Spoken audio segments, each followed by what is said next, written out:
ரிஷபராசி நண்பர்களுக்கு நல்ல நாள். இந்த நாள் வந்து ஒரு முயற்சி பண்ணால் உங்களுக்கு சக்ஸஸ் ஆகும். ஒரு காரியத்தை வெற்றி பெறுவீங்க.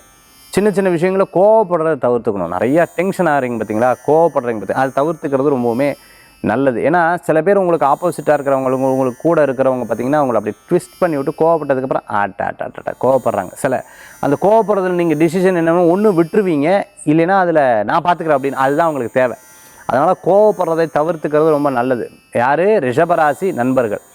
இன்றைக்கி பிரசித்தி பெற்ற கோயில்களுக்கெல்லாம் கண்டிப்பாக போயிட்டு வரதுக்குண்டான ஒரு வாய்ப்புகள் கண்டிப்பாக இன்றைய தினத்தில் உண்டு. இன்றைக்கி இடமாற்ற மன மகிழ்ச்சியை கொடுக்கும். வீடு வாடகைக்கு விட்டுருக்கிறவங்க, குடோன் வாடகைக்கு விட்டு, கல்யாண மண்டபம் வாடகைக்கு விட்டுருக்காங்க, வாடகைக்கு ஆள் வரலைன்னு வருத்தப்பட்டவங்களுக்கு அந்த இடம் வாடகைக்கு வரக்கூடிய வாய்ப்புகள். இன்றைக்கி யாராவது நண்பர்களுக்குள் போவீங்க, டக்குன்னு ஒரு கோயிலுக்கு போயிட்டு தரிசனம் பண்ணிட்டு வரத்துக்குண்டான அமைப்புகள்லாம் இன்றைய தினத்தில் உண்டு. வேத பாராயண மந்திரங்கள் கேட்குறது, இன்றைக்கி நிறையா சில தெய்வீக விஷயங்கள்லாம் உங்களுக்கு வரும்.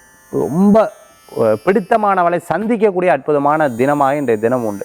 வெக்கேஷனுக்காக போயிட்டு வந்தோம். அதே மாதிரி பார்த்திங்கன்னா சொந்த பந்தங்கள் வீட்டுக்கு போகிற ஒரு ஃபங்க்ஷன், ஒரு கல்யாணம், ரொம்ப ஆனந்தமாக சந்தோஷமாக குதூகலமாக இருக்கக்கூடிய நாளாக இன்றைய தினம் உண்டு. இன்றைய தினத்தில் பிரச்சனைகள் வந்துன்னா அந்த கூட இருக்கிறவா யார், அவள் ராசிக்கு ஏதாவது சந்திராஷ்டமம் இருக்கும். மற்றபடி உங்கள் ஜாதகத்தில் உங்கள் அமைப்பு பிரகாரம் இன்றைய தினத்தில் இல்லை. ரிஷபராசி என்பர்களுக்கு இன்றைய தினத்தில் வணங்கக்கூடிய தெய்வம் காளி வழிபாடு, துர்க்கை வழிபாடு, வெற்றி வழிபாடு.